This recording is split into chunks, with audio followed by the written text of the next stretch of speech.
प्रातः क्लास चल रहा था 20/11/1967 सोमवार को। तीसरे पेज की अंतिम 5वीं लाइन में बात चल रही थी कि बच्चों ने समझा है कि जो हठयोग सन्यासी हैं वो कोई राजयोग सन्यासी तो नहीं है जो राज भरा योग सिखाते हैं और रिजल्ट में राजाई राजयोग से दिलाते हैं। राजयोग सिखाने वाला तो एक ही बाप है जो राजयोग सिखा करके तुम आत्माओं को जन्म जन्मांतर की राजाई दिलाता है। तो हठयोगी कभी भी राजयोग नहीं सिखला सके और राजयोगी हठयोगी नहीं सिखला सके,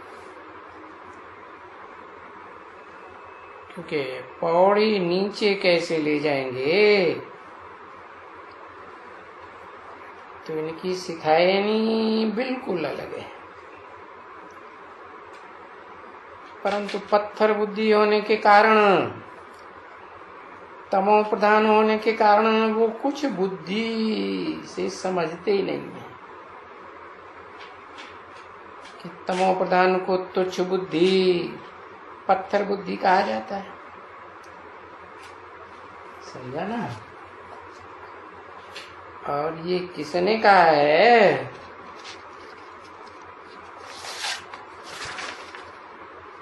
भगवान वाच है।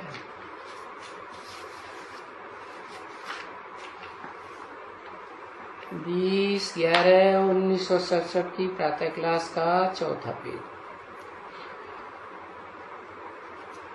भगवान वाच है कि तुच्छ बुद्धि है, पत्थर बुद्धि है। लेकिन ये किसको कहा है? भगवान वाच। भगवान ने जब वाच किया ब्रह्मा के मुख से, साक्षात ब्रह्मा के मुख से ही वाच किया होगा ना, तो किसको कहा? दुनिया वालों को कहा? किसको कहा? अपने ब्राह्मण बच्चों को कहा कि तुम पत्थर बुद्धि हो गए हो, है? अभी आकर के पारस बुद्धि बनो।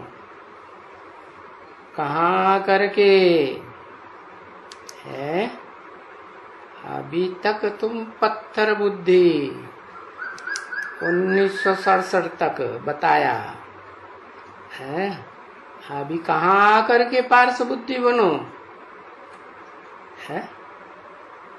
जो भी मुकर्रर है ना बाप का है, उसके सन्मुख आकर के सुनो, तब पारस बुद्धि बनो।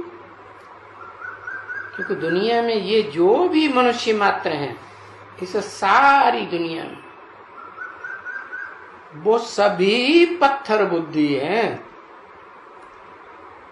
तमो प्रधान पतित बुद्धि। देखो जरूर पतित बुद्धि ही होंगे ना, क्योंकि पावन बुद्धि कहाँ होते हैं? कौन सी युग में? पावन बुद्धि सतयुग में होते हैं। है? और अभी सतयुग है क्या? है? सतयुग तो नहीं है। तुम ब्राह्मण बच्चे कहेंगे कि हम सतयुग में हैं? नहीं, कोई सतयुग में नहीं कह सकता, संगम युग में है। वो भी कहें कि हम पुरुषोत्तम संगम युग में हैं, तो फिर कौन है पुरुषों में उत्तम, सो तो जानना चाहिए है। हाँ, अगर कहें कि दादा लेखराज ब्रह्मा वो पुरुषोत्तम, वो तो सूक्ष्म शरीरधारी बन गया, तो पुरुषोत्तम कैसे हुआ? पुरुषोत्तम तो देवताएं होते हैं, तो देवताओं की पूजा होती है, मंदिर बनते हैं? क्या भूत प्रेतों के मंदिर बनते हैं क्या? है? भूत प्रेतों की विधर्मी आत्माएं पूजा करती हैं, विदेशी आत्माएं, विदेशी धर्म पिताओं के फॉलोअर्स के भारतवासी जो देवी देवताओं की पूजा करने वाले हैं वो भूत प्रेतों को अगर मानते भी हैं तो जरूर उन विधर्मियों से प्रभावित होने वाली आत्माएं हैं जो तांत्रिकों के पीछे पड़ती रहती हैं, क्या औलियों के पीछे पड़ती रहती है। गंदी विद्या है क्या भूत प्रेतों की पूजा करना?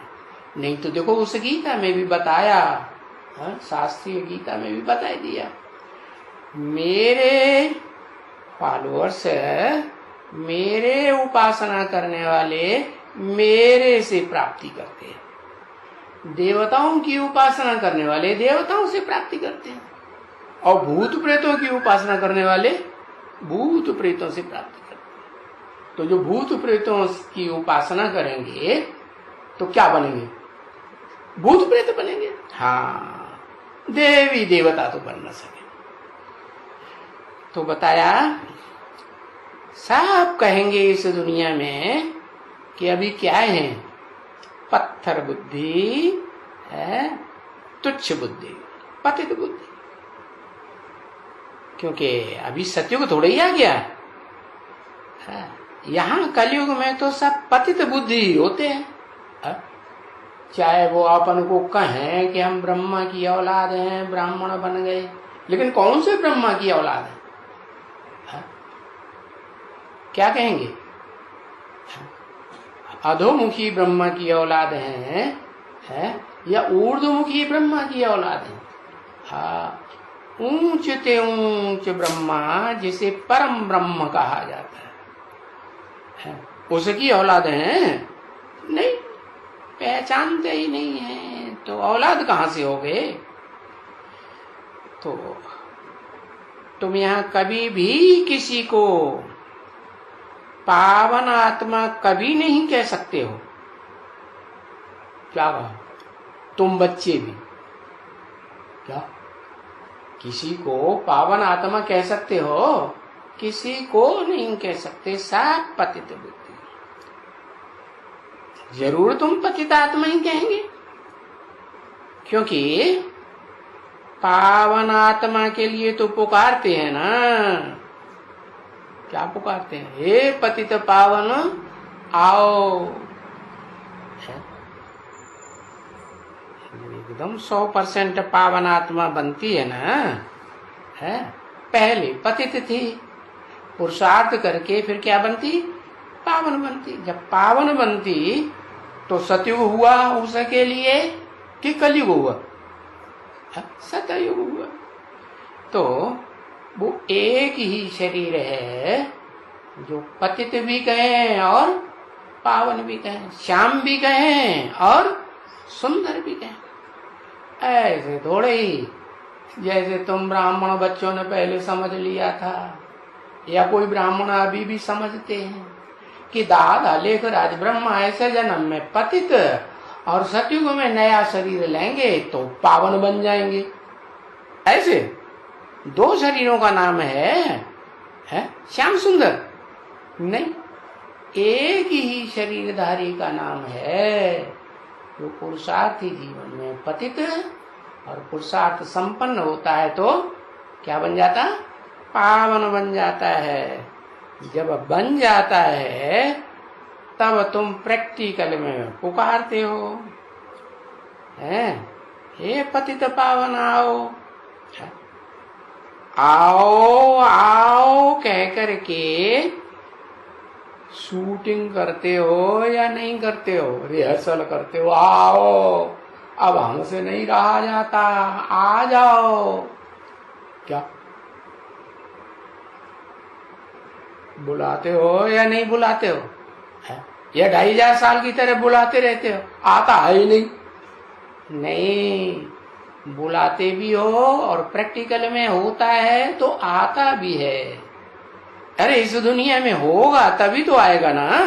हाँ, तो आ करके हाँ हमको पतित से पावन बनाओ।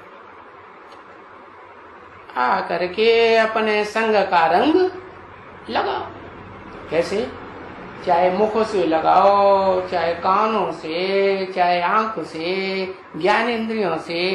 अरे कोई कोई तो ऐसे हैं जो ज्ञान इंद्रियों की बात तो उनकी बुद्धि में ही नहीं बैठती, कि भगवान बाप आकर के ज्ञान इंद्रियों से और उनसे भी ऊंची जो मनसा है, मन बुद्धि, उससे मानसी सृष्टि बनाते हैं और देवताओं की ज्ञान इंद्रियों की सृष्टि चलती है, उनकी बुद्धि में बैठता ही नहीं। तो जिनकी बुद्धि में नहीं बैठता वो क्या करेंगे?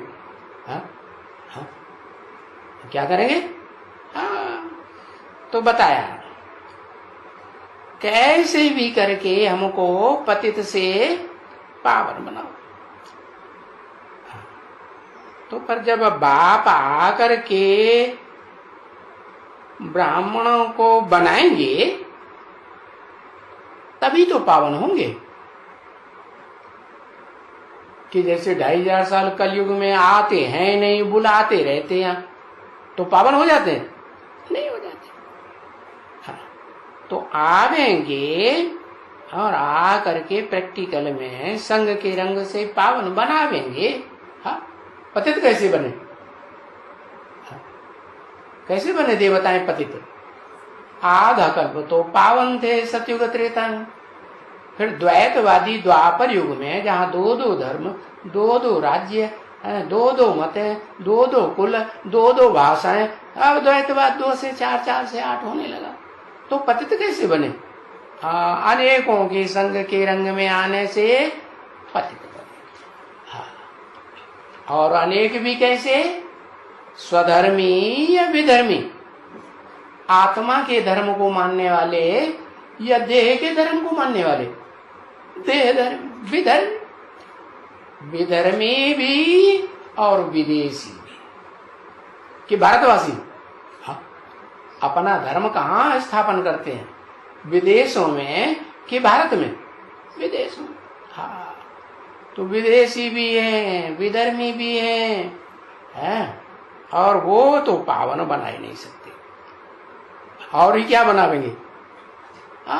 संग के रंग से एक तो खुद भी पतित बनते हैं भ्रष्ट कर्म इंद्रियों से, और द्वैतवादी द्वापर युग से जब से इब्राहिम आया तब से जो भी संग के रंग में आएंगे सबको क्या बनावेंगे? पतित ही बनावेंगे। तो देखो पतित हैं सारी दुनिया। तुम क्या समझते हो अपन को? तुम ब्राह्मण भी तो अभी यही कहेंगे हम तो कलयुग में है ना, सतयुग थोड़े ही देवता बन गए सतयुग में है ना। आदि सतयुग है, विष्णु लोक बन गया, यहाँ तीन्द्रिय सुख भोग है, वो भी नहीं। तो पतित है ना। पावन बनने के लिए तो जो पतित है वो तो जानते ही नहीं है कि पावन कैसे बना जाता है। अभी पता चल गया कैसे पावन बना जाता है? क्या? हाँ कैसे पावन बना जाता है?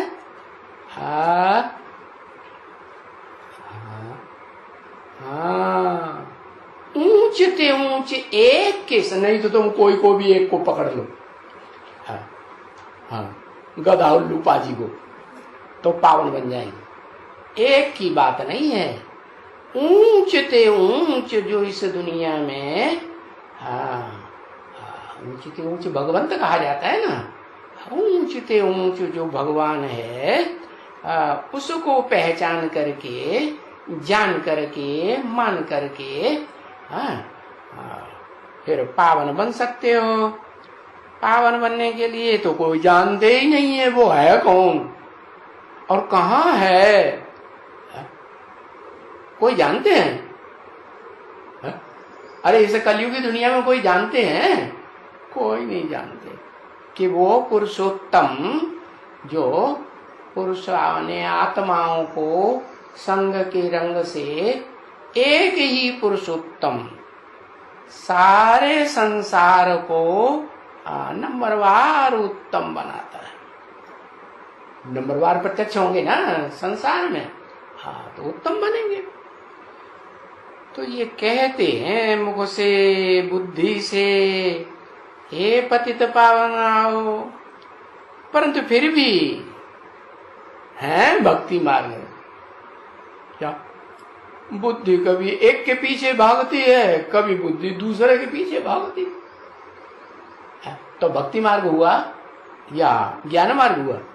भक्ति मार्ग। ज्ञान मार्ग तो तब कहें जब लगातार बुद्धि एक के पीछे भागे, पक्का हो जाए, तब कहेंगे ज्ञान मार्ग, नहीं तो भक्ति मार्ग। तो बताया भक्ति मार्ग होने के कारण फिर भी कहते हैं पतित पावनी गंगा। किसके पीछे पड़ते हैं? ज्ञान गंगाओं के पीछे पड़ते रहते हैं। समझा? किसके पीछे पड़ते हैं? ज्ञान गंगाओं की तरफ बुद्धि बार बार भागती रहती, वो है पतित पावनी। अरे वो कहां से पतित पावनी होगी? वो तो पानी की गंगा है, या उनमें से कोई उनके पानी को, उनके ज्ञान जल को बिलोएंगे तो मक्खन निकलेगा? नहीं, पानी को बिलोने से मक्खन थोड़ा ही निकलता है। उनके मुख से तो जो निकलेगा ना, सुनी सुनाई बातें निकलेंगी, या मनन चिंतन मंथन करके नई बातें निकालेंगी। क्या करेंगी? वही पुरानी बातें, सुनी सुनाई बातें। और सुनी सुनाई बातों से भारतवासियों ने बाबा ने बताई दिया दुर्गति पाई। तो वो ज्ञान गंगाओं को पतित पावनी समझ लेते हैं, और उन्हीं के पीछे प्रैक्टिकल में भागती रहती है बुद्धि। क्या? हाँ, कान भी उन्हीं की बातें सुनने के लिए भागते रहते हैं। मोबाइल से बातें करेंगे, धड़ाधड़ मोबाइल से बातें करेंगे। बताया। तो देखो फिर भी तो कहेंगे कि भक्ति मार्ग में है ना, बुद्धि इधर उधर भागती रहती है, एक जगह बुद्धि टिकती नहीं। एक से ज्ञान सुनते हैं कि अनेकों से सुनते हैं? अनेकों से बातें करने की दिल होती है, क्या होता है? अनेकों के पीछे बुद्धि भागती रहती है। तो भक्ति मार्ग होने के कारण फिर भी कहते हैं पतित पावनी गंगा। मानते ही नहीं, कितना भी समझाओ। तो जाते हैं फिर भी गंगा के पास। क्या? हाँ, गंगाएं भी नंबरवार है ना। जमुना नदी कहो, सरस्वती नदी कहो, ब्रह्मपुत्रा नदी कहो, गंडक नदी कहो, सरयू नदी कहो, कावेरी नदी कहो, नहाने जाते हैं कि नहीं? तो उनमें ज्ञान समझ करके जाते हैं, या ये समझ के जाते हैं कि इससे हमारी आत्मा पावन बन जाएगी? देह की सफाई, देह का जो मलमूत्र है वो उनमें साफ हो जाएगा। इसलिए बुद्धि 20 बार भागती रहती है उनके पीछे। कैसे भी करके हमारा जो अंदर से इंद्रियों से क्या निकलता है, 9 इंद्रियों से गंध निकलती है ना, वो गंध सारी इनमें हम डाल दें। किनमें? नदियां। जैसे आग लगी रहती है कि नदियों में जाएं, ठंडे ठंडे पानी में और नहाएं, और सारी गंध उनमें, अपने अंदर की सारी गंध उसमें ढकेल दें। वहां जाकर के फिर गुटखा खाते हैं, डुबक डुबक डुब, डुबक डुबक डुब, डूबते रहते हैं। कौन गुटखा खाते? जो यहां से चले जाते हैं, फिर बताया ना, जो यहां से चले जाते हैं तो फिर उनको बताया बाबा ने, पहले बताया था ना, क्या? मिट्टी के तेल में जंग साफ करने के लिए उनको, जिसे लोहे में जंग लग जाती है ना, तो काय में डालते हैं? मिट्टी के तेल में डालते हैं, तो जंग साफ हो जाए। अब मिट्टी का तेल कहो, पानी कहो, क्या अंतर है? पानी थोड़ा ठंडक देगा, और मिट्टी क्या करेगी? मिट्टी का तेल वो तो आग लगाएगा, बढ़ाएगा कि घटाएगा? वो तो और आग बढ़ाएगा। तो देखो कितना गुटखा खाते हैं, कितनी डुबकियां मारते हैं। कैसे मारते हैं पता है? जब जाएंगे गंगा में तो नाक भी बंद करेंगे। कितनी भी गंद उड़ती रहे दुनिया में, लोग छी छी छी छी थू थू थू थू करते रहे, नाक बंद कर लेंगे, हमें कोई गंद नहीं आ रही। क्या? कान भी बंद कर लेंगे। क्या? हम किसी का नहीं सुन, जैसे मुसलमान होते हैं ना, कान बंद कर लेते हैं, हम किसी की नहीं सुनेंगे, है हमें तो जो करना है सो करेंगे। तो आंख भी बंद कर लेते हैं, क्या नहीं मालूम? गुटखा कैसे खाते हैं? ऐसे करके, ऐसे आंखें बंद करते, कान में अंगूठा दे करके, मुंह भी बंद करके, बुक डुब ऐसे करके डुबक मारते हैं। दुनिया क्या कहती है, कितने लांछन लगाती है, माई बाप का नाम कैसे बदनाम कर रहे हैं ये, वो कुछ नहीं देखते, बस डुबक डुबक। तो देखो गुटखा खाते रहते हैं, समझा ना? तो इसको कहा जाएगा अज्ञान। क्या कहा जाएगा? ज्ञान के अज्ञान, इसको कहा जाएगा अज्ञान। फिर ऐसे गुटखा खाने से दुखी होंगे या सुखी होंगे?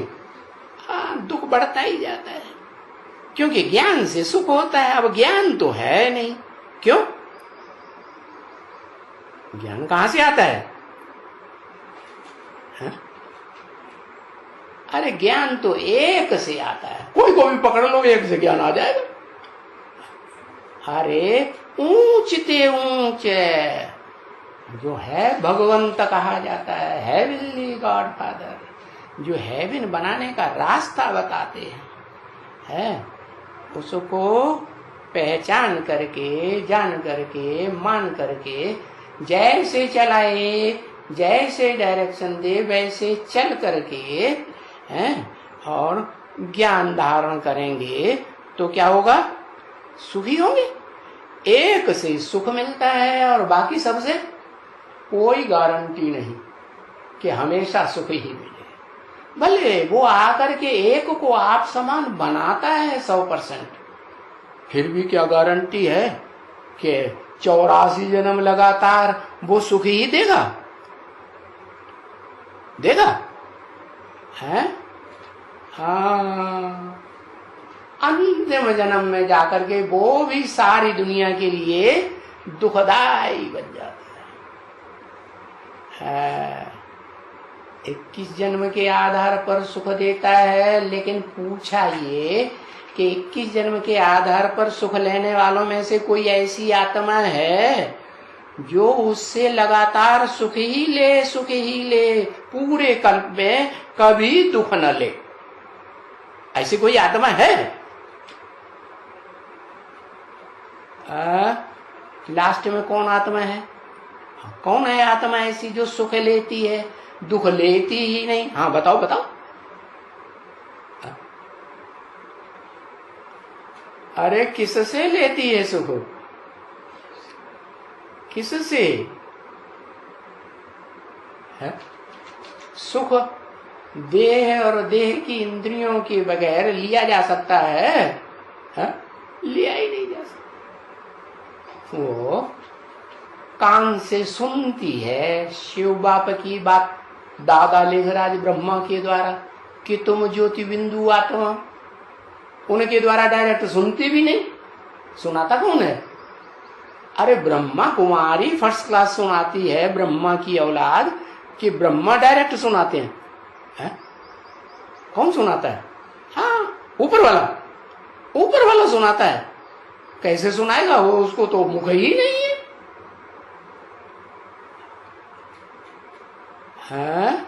ब्रह्मा के द्वारा, ब्रह्मा तो मारा गया, प्रजापिता को कहां से सुनाएगा? दादा लेकर आज ब्रह्मा शरीर छोड़ देते हैं, तभी तो प्रजापिता तुमने लिखा ना, तो वो तो शरीर छोड़ गया, सुनाएगा कैसे? हैं? परम ब्रह्म के द्वारा। अच्छा, परम ब्रह्म किसे कहेंगे? परम माने बड़े ते बड़ा ब्रह्म। किसको कहेंगे बड़े से बड़ा ब्रह्म? कौन सी आत्मा ऐसा पार्ट बजाने वाली है जिसको कहेंगे बड़े से बड़ा ब्रह्म? प्रैक्टिकल में शरीर के द्वारा। अम्मा माने अम्मा का चोला भी होना चाहिए। चोला पुरुष को हो, तो उसको अम्मा कोई मानेगा? बता। हाँ, कौन है? शिव अम्मा।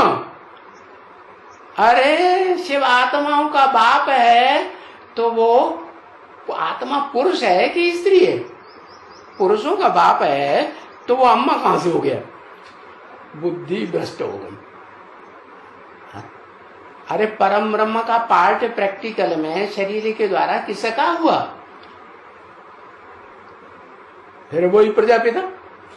अरे प्रजापिता स्त्री चोला है? स्त्री चोला तो है नहीं। प्रैक्टिकल तो शरीर के द्वारा कहा जाता है ना। दादा लेखराज वो परम ब्रह्म है, है? दादा लेखराज उसमें प्रवेश करता है प्रजापिता में, इसलिए परम ब्रह्म हो गया।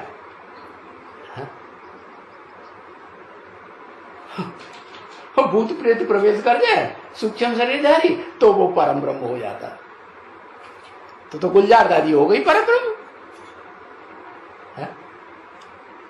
अरे परम माने बड़े इतने बड़ा, क्या छोटा मोटा नहीं, थोड़ी आत्माओं को सुख देने वाला नहीं, उससे ज्यादा आत्माओं को, मनुष्य आत्माओं को सुख देने वाली, कोई पार्ट बजाने वाली षष्ठी रूपी रंगमंच पर कोई आत्मा ऐसी स्त्री चोला वाली हो ही नहीं सकती। वो नाम बताओ। हमको पता नहीं, तुमको पता हो तुम बताओ, हमको भी पता नहीं। अच्छा जगदम्बा स्त्री चोला है या नहीं? और 500-700 करोड़ जो भी मनुष्य मात्र हैं सबकी अम्मा है या नहीं?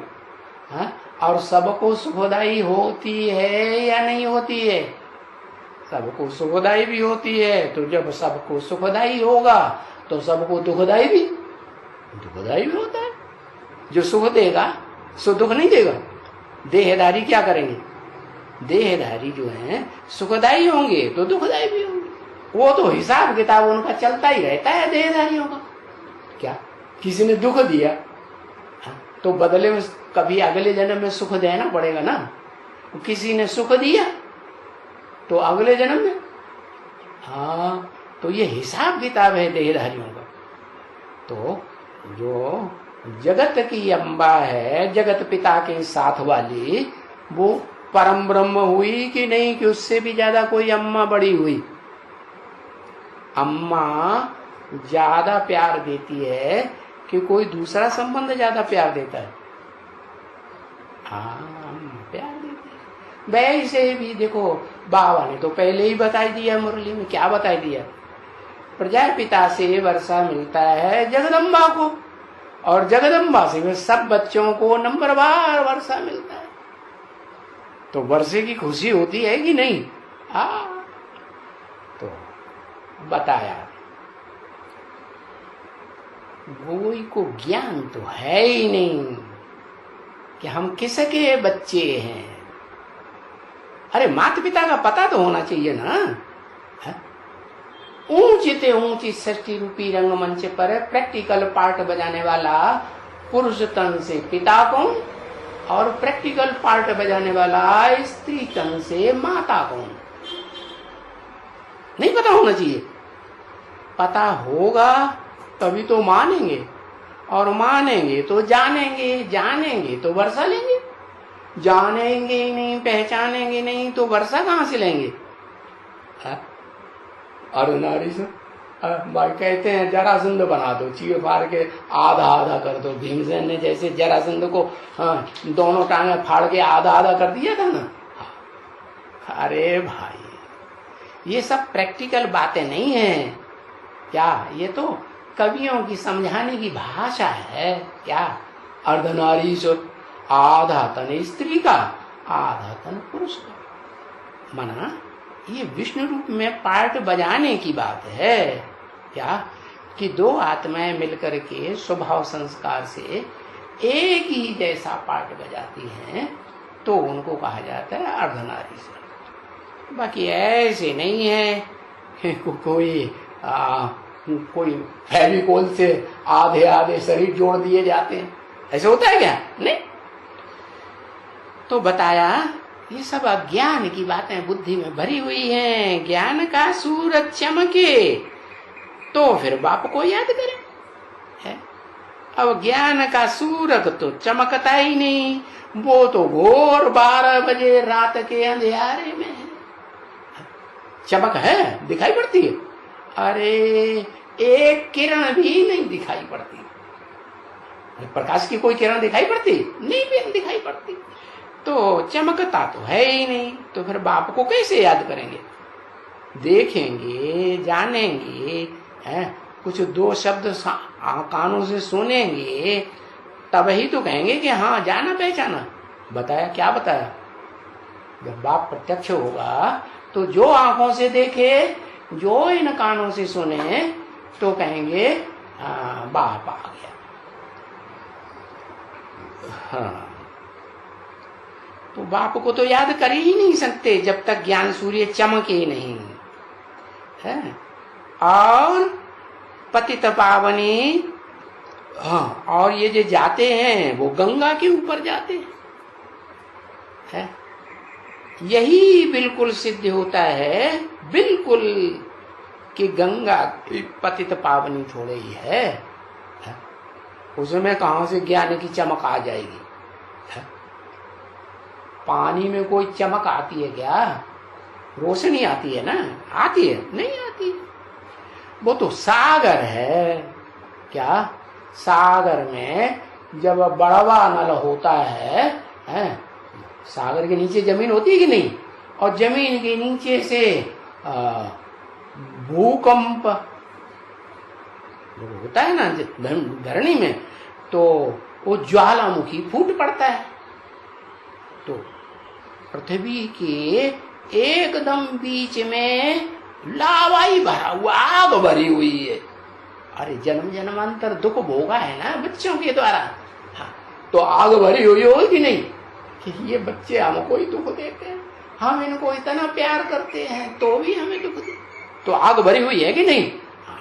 तो वो आग निकल पड़ती है समंदर में से, और ऊपर आग आती है, तो फिर वो अगर कहीं पास में मिट्टी के तेल का कुआं भी फूट पड़ा तो आग लगेगी कि नहीं? तो चारों तरफ समंदर में बड़वा नल जिसे कहा जाता है, आग ही आग पानी के ऊपर तैरती हुई दिखाई पड़ेगी कि नहीं? तो वो तो सागर की बात है। हाँ, तो वो तो सागर वो ही है। कौन? जो ज्ञान सूर्य से डायरेक्ट ज्ञान की रोशनी लेता है। तो देखो, गंगा पर जाते हैं स्नान करने और फिर कीर्तन करते जाते हैं, ताली बजाते जाते हैं, पतित पावन सीता, पतित पावन सीता, रघुपति राघव, जैसे गांधी जी बजाते थे ना। हाँ, उनके पीछे पीछे जितनी जेंट्री थी, क्या कितनी थी जेंट्री मालूम है? 40 कोटि के पिता चले, 40 कोटि के प्राण चले, 40 कोटि हतभागों के राधा वल्लभ श्री प्राण। अरे वो राधा वल्लभ हो गए भक्ति मार्ग के गांधी जी। अरे ज्ञान मार्ग के गांधी जी तो पहले राधा वल्लभ हो जाए। राधा तो उनकी बेटी होती है कि उसके वल्लभ बनेंगे, हैं? हाँ, बताया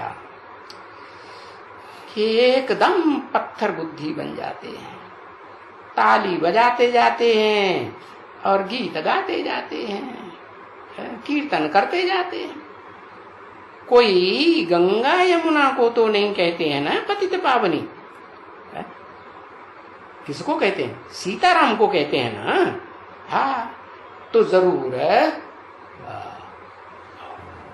जो गायन है, कीर्तन करते हैं, गीत गाते हैं, तो कभी पतित पावन बने होंगे ना प्रैक्टिकल में? नहीं बने होंगे। तो एक बने होंगे कि 2 बने होंगे? तो सीताराम 2 नाम है कि 1 नाम? ये तो 2 नाम हो गए। अभी तो तुम कहते थे एक से पतित पावन बनते, एक का ज्ञान सुनेंगे तो पतित से पावन बनेंगे। हाँ? हाँ।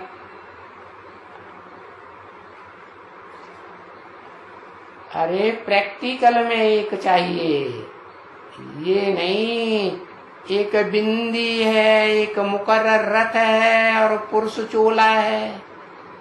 नहीं, पुरुष चोला और बिंदी हो, उसके अंदर प्रवेश, और वो भले खुद भी बिंदी हो, तो प्रवृत्ति मार्ग कहेंगे पक्का। प्रवृत्ति मार्ग पक्का कब कहेंगे? दोनों हो, स्त्री चोला भी हो और पुरुष चोला भी हो, दोनों मिलकर के स्वभाव संस्कार से एक हो करके चलें तो कहेंगे प्रवृत्ति मार्ग के पक्के। विष्णु कह दो तो बताया कि ऐसे पत्थर बुद्धि, सीताराम को पतित पावनी कहते हैं, फिर गंगा जी को पतित पावनी कहते हैं। बुद्धि में बात बैठती नहीं। अभी तुम्हारी बुद्धि में तो बैठ गई। सीताराम को क्यों कहते हैं पतित पावनी? अरे चुप। अरे एक पतित पावन कि दो दो पतित पावन? फिर ये दो क्यों नाम लेते हैं? दो का गायन क्यों है? और ये गायन पूजन यादगार कहाँ का होता है? संगम युग का। तो संगम युग में ये दो हुए थे क्या? स्वभाव संस्कार से दो हुए थे, एक दो एक हो गए थे। कैसे?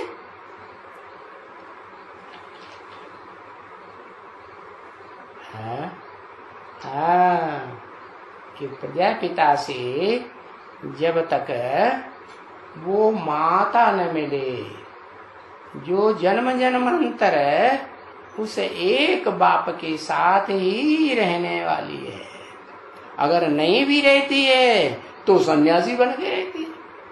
क्या उसका तो विरोध है। वरहूं शंभु न तो रहूं कुंवारी। कुंवारी हुई तो सन्यासी हुई या प्रवृत्ति मार्ग की हो गई? सन्यासी।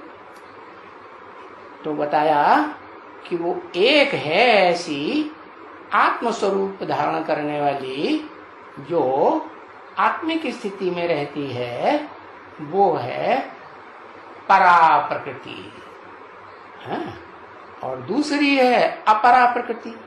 परे ते परे नहीं है, माना ऊंच ते ऊंच परे ते परे स्टेज में नहीं रहती है। हाँ, जो नीच ते नीच पार्ट बजाने वाले 500-700 करोड़ जो भी बच्चे हैं सब की अम्मा है, तो सबका संग करती है कि श्रेष्ठ का ही संग करती है? सबका संग करती। तो एक है आत्मिक रूप और दूसरी है देह का रूप। तो दोनों का मेल जब तक न हो तब तक जगदम्बा कहेंगे। कोई कहे कि देह तो है उसमें आत्मा नहीं, तो न जगदप्पा है न जगदम्बा है। देह भी चाहिए और देह के साथ है आत्मा भी चाहिए। तो देह है प्रकृति माता और आत्मा है पुरुष। तो दोनों के मेल से जो प्रैक्टिकल जीवन चलता है तब कहा जाता है स्त्री और पुरुष, माता और पिता। तो बताया कि न पतित पावनी गंगा है, न कोई नदी है। पतित पावन तो सीताराम ही है। जब तक वो सीता वाली आत्मा जो राम वाली आत्मा है पतित शरीर वाली थी, शरीर से भी पावन बनती है। शरीर रूपी नैया भी पावन बनती कि नहीं? नैया भी पावन बनती है और आत्मा भी पावन बनती है। हाँ, लेकिन पुरुष चोला है। तो वो स्त्री चोला वाली जो माता है जिसमें से देहभान क्या कुछ न कुछ रहता है या नहीं? थोड़ा बहुत तो देहभान रहता ही है। तो वो माता जो है वो जगदम्बा से मिलकर के एक हो जाए तो कहते हैं उसको जगत जननी। माता कौन सी? आत्मा भी और शरीर भी। तो देह रूपिणी वो धरणी माता जिसे कहते हैं पृथ्वी माता, और आत्मिक रूप में जैसे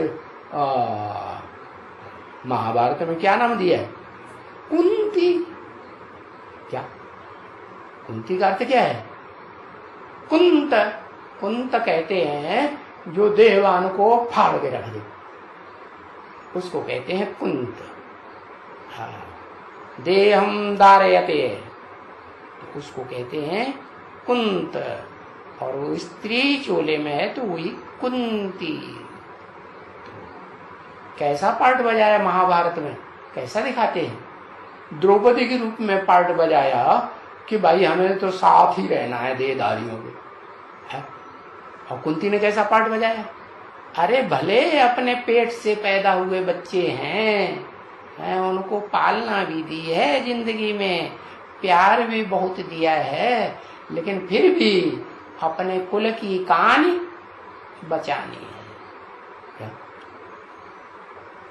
ससुर घर का नाम बाला करना है या नहीं करना है, कि छोड़ के चला जाना है, तो कुल की कहानी बचाती है।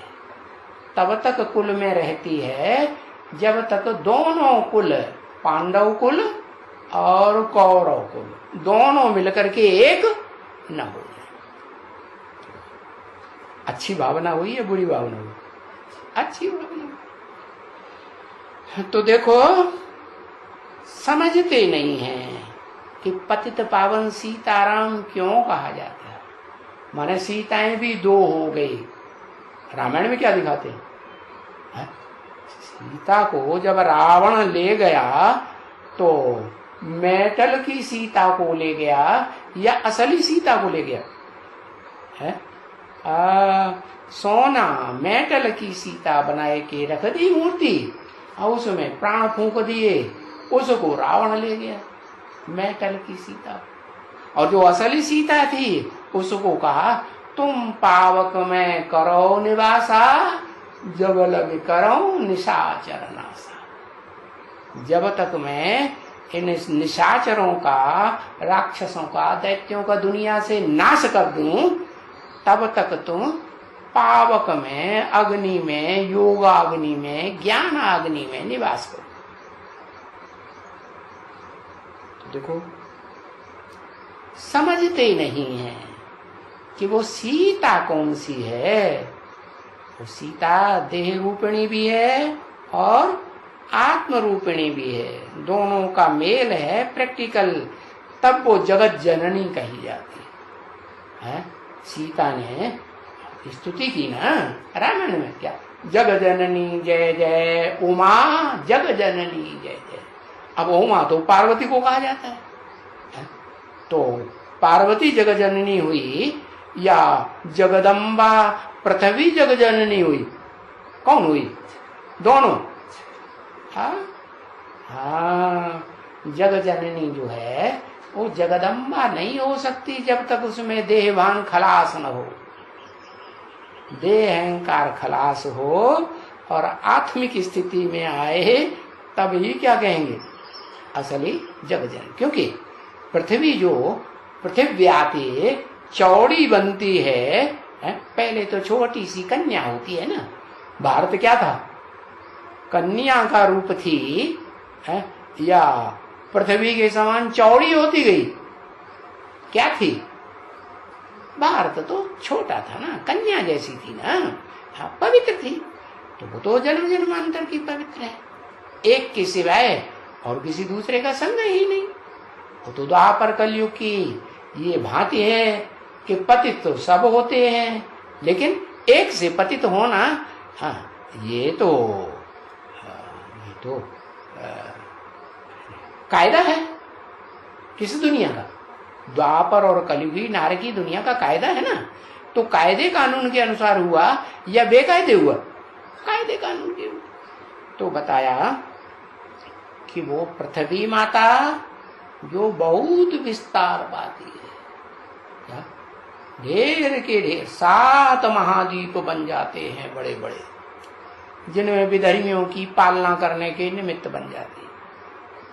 और वो भारत माता किसकी पालना करती है, भारतवासियों की पालना करती है। तो वो हुई वैष्णवी शक्ति है। इसलिए विष्णु को दिखाते हैं क्या, किसको सपोर्ट करता है, देवताओं को कि राक्षसों को, देवताओं को सपोर्ट करता है। और पृथ्वी किसको सपोर्ट करेगी, पृथ्वी पर तो देवताएं भी रहते थे, और देवात्माएं अभी भी रहती हैं, भले असुरों के संग में रहती है और असुरों के साथ भी रहती है। तो वो सारे जगत की माता हुई ना। वो सारे जगत में देवताएं और दैत्य दोनों आ गए कि नहीं आ गए? हाँ। तो इन बातों को पत्थर बुद्धि नहीं समझते। देखो, इसको ही कहा जाता है बिल्कुल ही अति पत्थर बुद्धि, यानी बेसमझ। कुछ भी समझ नहीं है मनुष्यों में। क्या क्या नहीं समझ है कि माता कौन और पिता कौन। अरे पिता पुरुष होगा, आत्मा होगा, या आत्मा नहीं होगा? पुरुष किसे कहे? पुरुष माने आत्मा। तो दो आत्माओं का मेल है षष्ठी रूपी रंगमंच पर, जिसे कहते हैं ऊंचे ते ऊंचा भगवन। एक निराकार सदाकार सदाशिव, और एक साकार भी है, और फिर पुरुषार्थ पूरा होने पर निराकार भी बन जाता है। तो वो परम पिता शिव और प्रजापिता, इस सारी मनुष्य सृष्टि का बीज रूप बाप, दोनों मिलकर के एक शरीर में पार्ट बजाते हैं। तो उनको कहा जाता है ऊंच तय ऊंच भगवन। फिर भगवती भी चाहिए कि नहीं? तो भगवती भी दो चाहिए कि एक चाहिए? भगवती भी दो, एक जगदम्बा और एक भारत माता। एक आत्मिक रूप में रहने वाली और एक देह रूपिणी, लंबे समय तक देह रूप का पाठ बजाती। तो दोनों मिलकर के जब एक हो जाएं, तब कहेंगे संपूर्ण माता। ऐसी माता कहेंगे परम ब्रह्म। और देह हो और आत्मा हो ही नहीं तो परम ब्रह्म कहेंगे नहीं। समझा? परम ब्रह्म कौन? परम ब्रह्मा। और परम पिता कौन? प्रैक्टिकल में शरीर के साथ। अब समझ में आया? तो दुनिया को कुछ भी समझ नहीं है। इसलिए बेसमझ मनुष्य को इसीलिए कहा जाता है क्या कि शक्ल तो मनुष्य की है, सूरत मनुष्य की है, लेकिन इनकी चलन, इनकी सीरत बंदर की है। क्या बंदर होता है ना, क्या खासियत होती है? बंदर की ना आंखें इतनी चंचल, इंद्रियां इतनी चंचल, एक जगह स्थिर होकर के बैठ नहीं सकती। सारे विकार बंदर में भरे हुए होंगे। काम, क्रोध, लोभ, मोह, अहंकार जितने बंदर में होते हैं उतने और किसी में, प्राणी में नहीं। इसलिए वो कवियों ने रामायण में कहा, वाल्मीकि ने कहो या तुलसीदास ने कहो, दिखाई दिया है कि भगवान ने आकर के किसकी सेना ली? उन्हीं बंदरों की सेना ली जो इस दुनिया में बड़े से बड़े विकारी होते। हाँ, देखने में छोटे छोटे लगते हैं, लेकिन कुलांच बड़ी ऊंची मारते हैं। कुलांच माने हाई जंप, हाई जंप लगाते ही नहीं। हाँ, तो ऐसे बंदर बने पड़े। तो देखो तो बाप बैठ करके अभी सिद्ध करके बताते हैं। क्या सिद्ध करके बताते हैं? कि इन मनुष्यों की, इस दुनिया में जो भी मनुष्य मात्र हैं, चाहे बाहर की दुनिया में हैं, चाहे जो अपन को ब्रह्मा कुमार कुमारी कहते हैं, या चाहे जो अपन को प्रजापिता ब्रह्मा कुमार कुमारी कहते हैं, ये क्या हैं? मनुष्य हैं या बंदर हैं? क्या कहें? हैं बंदर मिसल है। चंचल बुद्धि है, बुद्धि एक जगह टिकती ही नहीं। अब जब बुद्धि एक जगह नहीं टिकेगा तो मन टिकेगा? मन भी नहीं, मन तो और भी ज्यादा चंचल। फिर आंखें, आंखें टिकेंगी? अरे आंखें तो बड़ी बुलंद, बहुत ही ज्यादा चंचल बनती है। फिर सारी इंद्रियां, सारी इंद्रियां बड़ी चंचल। तो देखो, बाप तो सिद्ध करके बता दिया कि सारी दुनिया में, ऐसा दुनिया में सारे मनुष्य मात्र, प्राणी मात्र क्या है? एकदम तुच्छ है। एकदम पतित। बताया शिकल मनुष्य की देखने में आती है, लेकिन सीरत इनकी चलन सारी कैसी है? बंदर मिसल है। देखो वो तो महिमा करते हैं भक्ति मार्ग में, क्या पतित पावन सीताराम। अरे जन सीता और राम की आत्माओं की तुम इतनी महिमा करते हो, वो अभी क्या है? सन 67 में क्या है और सन 2019 और आज कितनी 13 अप्रैल की तारीख तक क्या है? और 19 अप्रैल नहीं, 14 अप्रैल, हाँ 14 अप्रैल तक क्या है? वो पतित पावन सीताराम जिनका गायन करते हो, वो अभी क्या है? शिकल से है, सूरत से मनुष्य हैं, इंसान देखने में आते हैं कि बंदर हैं, बंदर बंदरिया। वो नाटक दिखाते हैं ना, वो मदारी लोग दरवाजे दरवाजे पे जा करके हैं, एक बंदरा एक बंदरिया पकड़ लेते हैं और उनको बांध लेते हैं गले से, और एक डंडी लेकर के छड़ी लेकर के बस उनका डांस दिखाते हैं घर घर में जाकर के। तो ये डांस हो रहा है कि नहीं? बंदर बंदरिया का डांस हो रहा है। और बंदर बंदरिया क्या समझते हैं? अरे जो कुछ पूछना हो तो हमसे पूछ लो, लड्डू तुमसे क्या पूछेंगे? अरे पूछने वाला बताने वाला ऊंचे से ऊंची आत्मा एक सदाशिव है या देहधारी आत्मा है? कौन है? सदाशिव है। तो बताया दुनिया में महिमा तो बहुत करते हैं, पतित पावन सीताराम, पतित पावनी गंगा, पतित पावनी जमुना, पतित पावनी सरस्वती, पतित पावन। जितने भी नदियों में भारत में स्नान करने जाएंगे तो पतित पावनी समझ करके जाते हैं। बाप कहते हैं ये सब भगत है, भगत। कभी किसी की महिमा करेंगे, कभी किसी की महिमा करेंगे। ठीक है ना बच्ची? बच्ची से सही साबुती करवाते हैं, क्योंकि बच्चों की तो बुद्धि बहुत चलती है, घड़ी घड़ी दूसरा प्रश्न खड़ा कर देंगे, इसलिए ठीक है ना बच्ची? हाँ, अभी मनुष्य मनुष्य की महिमा करते हैं। किसकी महिमा करते हैं? अभी इस दुनिया में मनुष्य किसकी महिमा करते हैं? भगवान की महिमा करते हैं या देवताओं की महिमा करते हैं? कोई देवता बना, कोई भगवान भगवती देखने में आता है? एक भी नहीं भगवान भगवती, कोई को भी नहीं देखने में आता। अच्छा नंबरवार देखने में आवेगा कोई को कि नहीं आवेगा? अरे आवेगा ना, हाँ नंबरवार तो देखने में आवेगा। हाँ ये है कि वो नंबर यज्ञ के आदि में ओम मंडली में बनाते थे माला, फर्स्ट क्लास 8 की माला बनाने की कोशिश करते थे, 108 की माला बनाने की, और टूट जाती थी, क्योंकि उस समय तो 450 ही निकली थी ब्रह्मा कुमार कुमारियां, ज्यादा तो नहीं। तो 16,000 की माला की तो बनने की बात ही नहीं है। प्रैक्टिकल जितने होंगे उन्हीं की माला बनाई जाएगी ना, गुड़ियों की नंबरवार माला बनेगी ना। हाँ, कोई लेफ्टिस्ट कोई राइटिस्ट पार्ट बजाने वाली, तो आदि में तो बनी नहीं, तो अब अंत में बनने वाली है या नहीं है? अब जल्दी ही माला संसार में प्रत्यक्ष बनी, सारी दुनिया की सब धर्मों के आगे ये माला प्रत्यक्ष बनी, क्योंकि सब धर्म वाले यादगार में माला घुमाते हैं कि नहीं? तो किसकी यादगार में घुमाते हैं?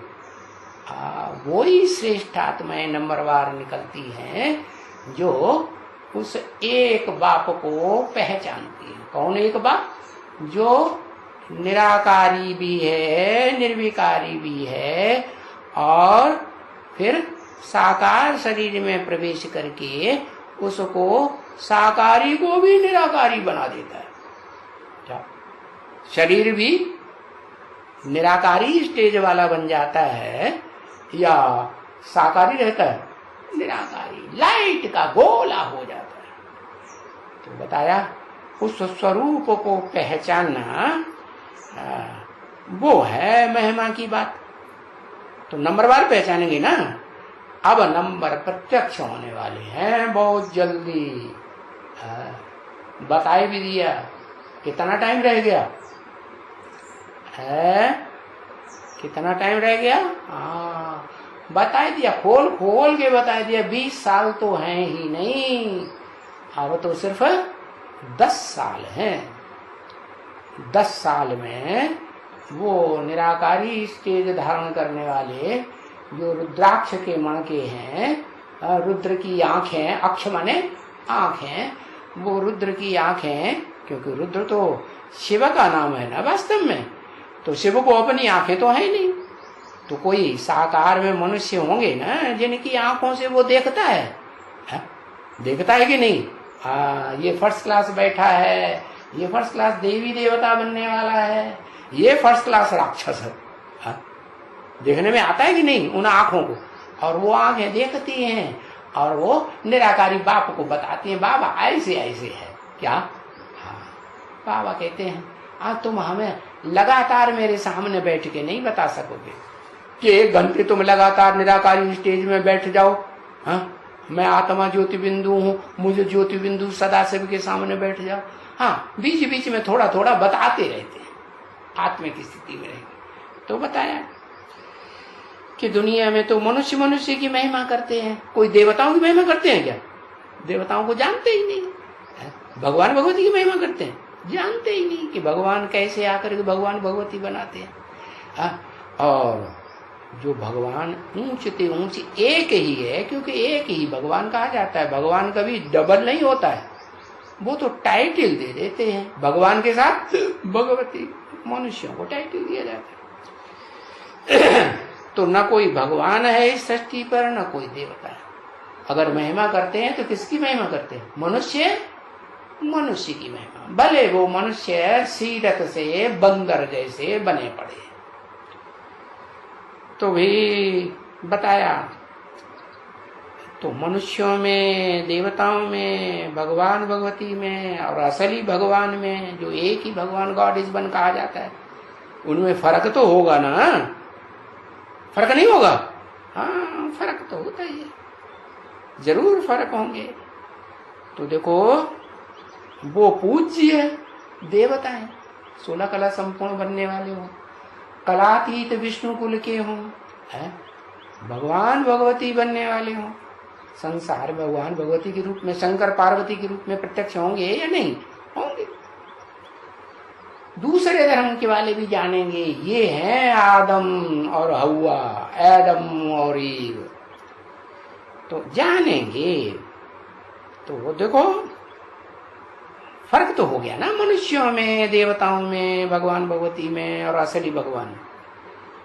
तो फिर पूज्य और फिर जो पुजारी हैं वो महिमा करते हैं। समझ में आया ना।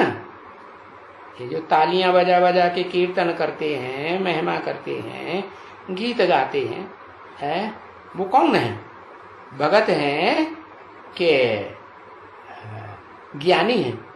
भगत है, इसलिए बाबा ने मना कर दिया। क्या गीत गाना नहीं है, वास्तव में गीत कानों से सुनना भी। क्यों नहीं गाना है।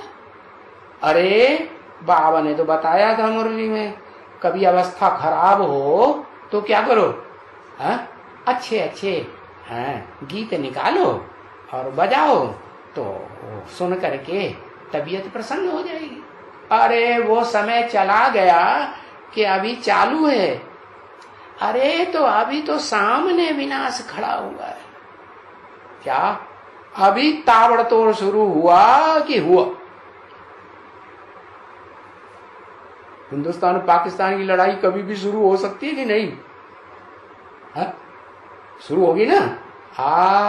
तो फिर सुबह से चैन से जो राज्य करने वाले हैं उनको, मिलिट्री को, मिलिट्री मार्शल को और प्रजा को चैन की नींद सोने देंगे, नहीं सोने देंगे। तो बताया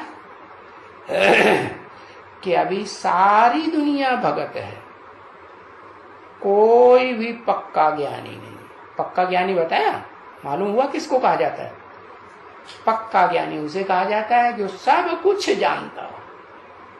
माना जो कहे कि मैं पक्का ज्ञानी हो गया, मुझे सब कुछ सब बातों का जवाब दूंगा, तो फिर उससे पूछो तुम अपनी देह की आत्मा के 84 जन्मों की कथा कहानी बताओ, कौन कौन से जन्म में किस किस नाम से किस किस चोले से जन्म लिया था, वो बताओ। तो बता पाएगा कोई? तो ज्ञानी हुआ? सब कुछ जानने वाला हुआ? नहीं। ओम शांति।